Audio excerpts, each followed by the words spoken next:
Shelby Williams with Plano City Council. We had a little bit of a circus during comments of public interest tonight. 2, possibly 3 pranksters, including Alex Stein, spoke during their comments of public interest, taking just about the full allotted 3 minutes. And then we moved into our actual agenda. Actually, we started with our actual agenda in the preliminary open meeting. It was a little bit longer tonight, brought to you on the Ides of March. The first, we had the comprehensive monthly financial report. This was the report for December of last year, 2021. One of the main points of note was that our health fund has been depleted after COVID. We had not increased the premiums, the healthcare premiums on our staff for 10 years, a decade. We just managed that. We kept a healthy fund balance, and we were fortunate, but COVID kind of wrecked that. And so now we're going to have to look at instituting some premium policy or healthcare policy premium increases. Say that 3 times real fast. I seem to say that a lot on these recaps. Say that 3 times real fast. So we moved on to 3 departmental reports. First was technology services. With our CIO, there were a lot of things that were covered, and we could, and I could happily go into the rabbit hole of technology, but a couple of notable things. We are, our CIO and our technology services department are going through some data aggregation initiatives. So this is basically to take all the disparate systems on which our city departments function and work with their data, and not only digitize as much as possible instead of having things just written down on paper, which isn't accessible to anybody but the person who knows where the piece of paper is, but also to provide insights. So a couple of the things that are in use are Tableau and Power BI, Microsoft's Power BI, to actually gain insights. And our CIO highlighted the Plano Fire Rescue. They have actually cultivated a lot of their own analytics for their own purposes, and he said they've done a very impressive job on this. But we don't want to make people and departments have to do that themselves. We want to be able to offer them insights, ready-made insights powered by business intelligence, and where they can delve deeper into the data if they need to, but actually produce actionable insights from the aggregate data that we have access to. So that's an important thing. And also cybersecurity is increasingly of importance, and that's been the case for a very long time. It's always gaining in importance. And then we moved on to our animal services departmental report. The fiscal year 2021, we took in 5,382 animals. 851 of these were returned to their owners. Many more were rehomed or passed along to additional shelters. I should start this by saying 0 animals were euthanized due to space limitations. That doesn't mean no animals were euthanized. Unfortunately, sadly, 8.1% of the animals that we take in do need to be euthanized, not because of space limitations, but because they're very sick, very old and sick, or they are very aggressive, problematic. Jamie Cantrell, the Animal Services Director, he did note that some owners, they turn ownership over to the city and they request that their animals be euthanized. We don't do this just because it's been requested. He noted an example from, I think it was last year, where the owner did that and wanted the animal to be euthanized, saying the dog, I think it was a dog, was very aggressive and always biting everybody in the house. And they don't take anybody at face value. They don't just accept what they're told at face value. So the animal services staff, they tried to see if the dog truly was aggressive, and they tried all sorts of stuff with the dog, pulling its ears, its fur, etc. Nothing cruel, but so don't get me wrong. Dog never was aggressive, and so they didn't euthanize the dog. He said the owner actually came back later and found out the animal wasn't euthanized and got angry about it. But he's like, hey, you turned ownership over to us, and we're not going to euthanize an animal that, that doesn't need it, that's not suffering or a danger.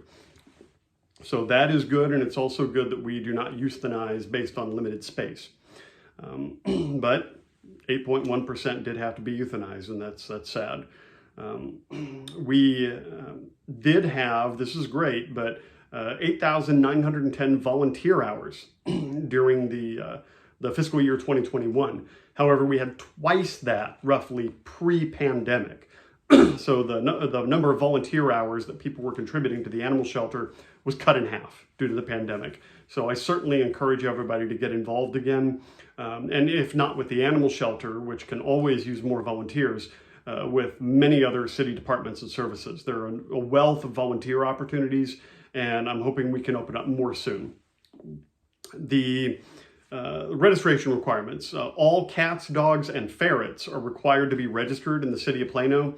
It's estimated that only 10% of the animals that are required to be registered are actually registered.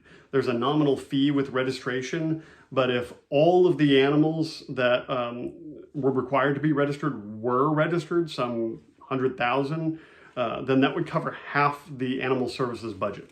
Fun fact. Moving on to the planning department.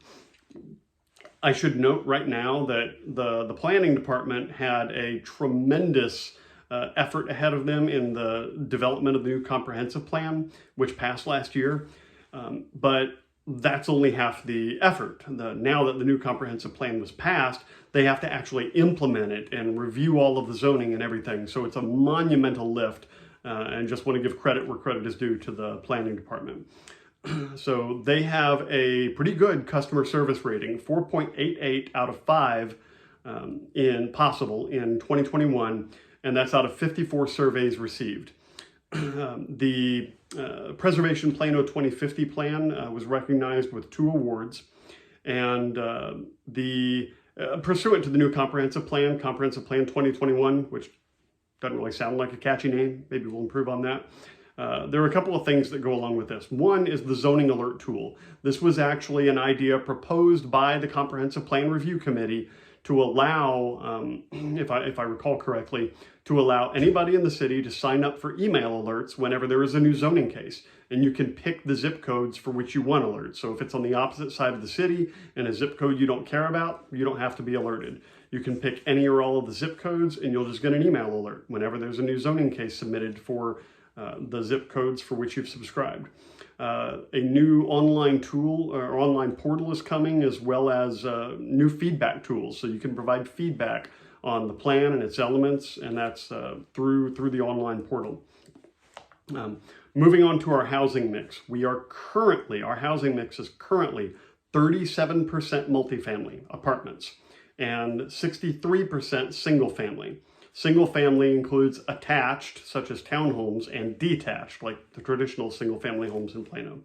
And the mix that they're looking at having in about 20 years, 30 years, is 60-40 single family, multifamily.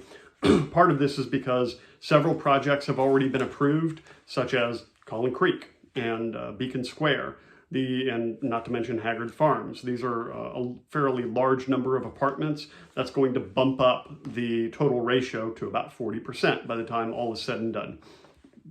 So moving on to the American Rescue Plan / coronavirus local fiscal recovery funds. The American Rescue Plan was passed to pump gobs of money into the economy and local communities in response to the pandemic. We, as the city, are receiving an infusion of federal funds. I use the air quotes because it's coming from our people anyway. It's just laundered through the federal government, through money printing and inflation, which we're experiencing out of control right now. So that money is coming back to the community where it resided in the first place. And the second item, after a momentary technical challenge, is rescinding an SUP for an arcade. Maybe we should consider an arcade exchange program, and to grant an SUP for a continuing care facility. This is for what's currently used as a hotel on the east side, so it's going to be retrofitting the building for a continuing care facility. So it will not permit independent living, but assisted living. And that passed, all of these, skip to the punchline, all of these passed 6-0. 2 council members were at the NLC conference in Washington, D.C. The third item was the Shiloh Road expansion. This was under items of individual consideration because of the price tag.